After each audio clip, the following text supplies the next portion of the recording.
حضرت ادریس علیہ السلام اللہ تعالیٰ کے برگزیدہ انبیاء میں سے تھے جنہیں علم و حکمت کے میدان میں خاص مقام عطا فرمایا گیا۔ قرآن مجید میں اللہ تعالیٰ نے آپ کا ذکر نہایت عزت و احترام کے ساتھ فرمایا اور آپ کو صدیق نبی قرار دیا، جو آپ کی صداقت، علم اور اعلیٰ کردار کی واضح دلیل ہے۔ اللہ تعالیٰ ارشاد فرماتا ہے، اور کتاب میں ادریس کا ذکر کرو، بے شک وہ صدیق نبی تھے اور ہم نے انہیں بلند مقام عطا فرمایا۔ مفسرین کرام کے نزدیک یہاں بلند مقام سے مراد صرف جسمانی رفعت نہیں بلکہ علمی، روحانی اور اخلاقی بلندی بھی ہے، جو حضرت ادریس علیہ السلام کو دیگر لوگوں پر ممتاز کرتی ہے۔ علم اور لکھائی کی تعلیم۔ حضرت ادریس علیہ السلام کے بارے میں معتبر تاریخی اور تفسیری کتب میں مذکور ہے کہ آپ سب سے پہلے نبی تھے جنہوں نے قلم کے ذریعے لکھنے کا آغاز فرمایا۔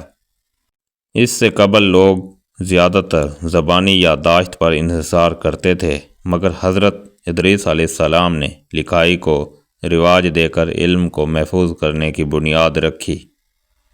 امام ابن کثیر رحمہ اللہ لکھتے ہیں کہ حضرت ادریس علیہ السلام کو اللہ تعالیٰ نے لکھنے، پڑھنے اور علوم کو ترتیب دینے کی خاص توفیق عطا فرمائی، اور آپ نے یہ علم اپنی قوم تک منتقل کیا۔ حساب اور ناپ تول کا شعور۔ حضرت ادریس علیہ السلام نے اپنی قوم کو حساب، پیمائش اور وقت کی اہمیت سے بھی آگاہ فرمایا۔ آپ نے لوگوں کو سکھایا کہ معاملات میں درست حساب رکھا جائے، ناپ تول میں انصاف کیا جائے اور کسی کا حق کم نہ کیا جائے۔ یہ تعلیمات معاشرتی عدل اور دیانت کی بنیاد بنی۔ حضرت ادریس علیہ السلام نے لوگوں کو دنوں، مہینوں اور سالوں کے حساب کا شعور دیا تاکہ عبادات اور دنیاوی معاملات میں تربیت اور نظم قائم ہو۔ حضرت ادریس علیہ السلام کی تعلیمات کا خاص پہلو حکمت اور دانائی تھا۔ آپ محض علم سکھانے پر اکتفا نہیں کرتے تھے بلکہ علم پر عمل کرنے کی تلقین فرماتے تھے۔ آپ فرمایا کرتے تھے کہ وہ علم جو عمل سے خالی ہو انسان کے لیے فائدہ مند نہیں بلکہ بعض اوقات اس کے خلاف دلیل بن جاتا ہے۔ آپ کی مجالس میں صبر، تقوی، عدل، سچائی اور اللہ تعالیٰ کی معرفت پر زور دیا جاتا تھا۔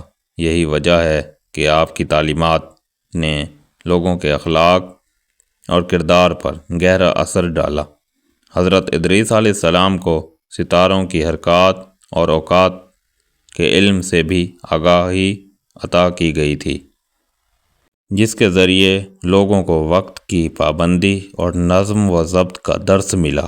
حضرت ادریس علیہ السلام وہ عظیم نبی تھے جنہوں نے انسانیت کو علم، لکھائی، حساب اور حکمت کی روشنی عطا کی۔ آپ کی تعلیمات نے نہ صرف اس دور کے لوگوں کی اصلاح کی بلکہ آنے والی نسلوں کے لیے بھی علم و تہذیب کی بنیاد فراہم کی۔ یہی وجہ ہے کہ تاریخ انسانیت میں آپ کو علم و حکمت کے اولین معلمین میں شمار کیا جاتا ہے۔